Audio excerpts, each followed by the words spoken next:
विज्ञान और धर्म बहुत प्रारंभिक अवस्था में दोनों ही स्थानीय था। विज्ञान जैसे जैसे विकसित हुआ उसका स्थानीय प्रकृति मिटती चली गई।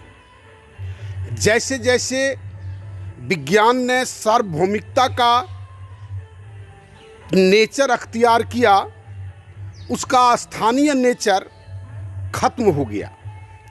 लोगों ने जहाँ जहाँ असुविधा हुई उसको ग्लोबलाइजेशन करने का प्रयास किया।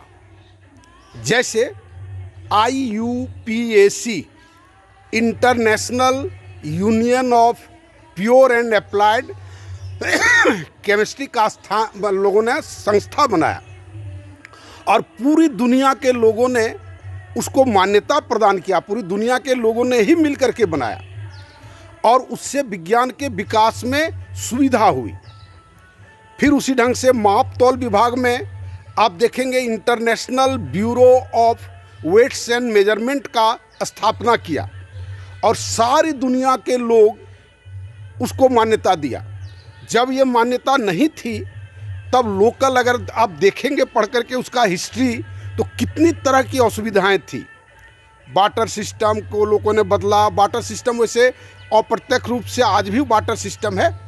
तो कहने का मतलब वैज्ञानिकता को लोगों ने सार्वभौमिक किया। धर्म आज भी स्थानीय है। धर्म के प्रति हमारी मानसिकता आज भी ग्लोबल नहीं है। और धर्म में एक और बात आई है जो लोगों की भाषाई असुविधा। हम जहाँ पर हमारा धर्म बना हमने सोचा कि हम ही पृथ्वी हैं, हमारा ही धर्म एकमात्र धर्म है और इस तरह से स्ट्रगल होते चला गया। उसके पहले धर्म का भी अगर जाएंगे जो बहुदेववाद का जो प्रचलन था तो बहुदेववाद के बाद भी फिर जब समाज में उससे अस्थिरता आने लगी तो लोगों ने एकेश्वरवाद का संरचना किया और एकेश्वर के बाद भी इसके नाम पर बहुत सारी विकृतियां समाज में आज भी प्रचलित है। अंधविश्वास आज भी प्रचलित है और स्पष्ट दिखाई पड़ता है कि यह एक मानसिक, कह सकते हैं कि एक प्रकार का, बुरा न लगे, एक प्रकार का मानसिक अभ्यास है, आदत है। और हम लोग कौन चीज़ की कल्पना करते हैं पता नहीं, स्वर्ग नरक। धर्म हमारे भीतर में बैठा हुआ ईश्वर सब कुछ निर्धारित करता है। उसके लिए बहुत अधिक प्रयास करने की आवश्यकता नहीं पड़ती है। जो ईश्वर हमारे अंदर है वह ईश्वर किसी के भी अंदर है।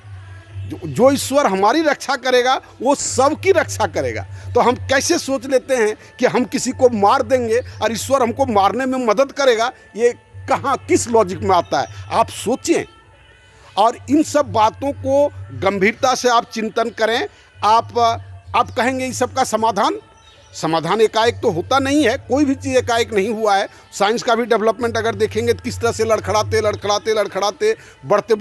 बढ़ते आज हमारा डेवलपमेंट एक मैंने साइंस में नॉलेज का एक्सप्लोजन हुआ है। पहले तो क्रमिक विकास होता था, अब तो विस्फोटक विकास हो रहा है और ये खुशी की बात है, ये कोई ये बात नहीं है। लेकिन उसी तरह का हम लोग मानसिकता में भी एकीकरण करने का प्रयास करना चाहिए।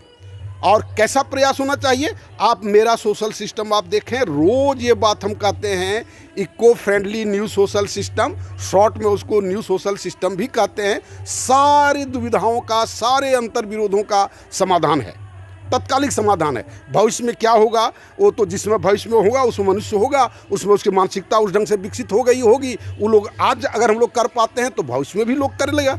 इसलिए भविष्य की बहुत ज़्यादा चिंता नहीं रहती है, लेकिन हम लोग अभी अगर ठीक कर लेते हैं तो भविष्य भी ठीक होगा। धन्यवाद। मेरे साथ आप जुटने का प्रयास करें।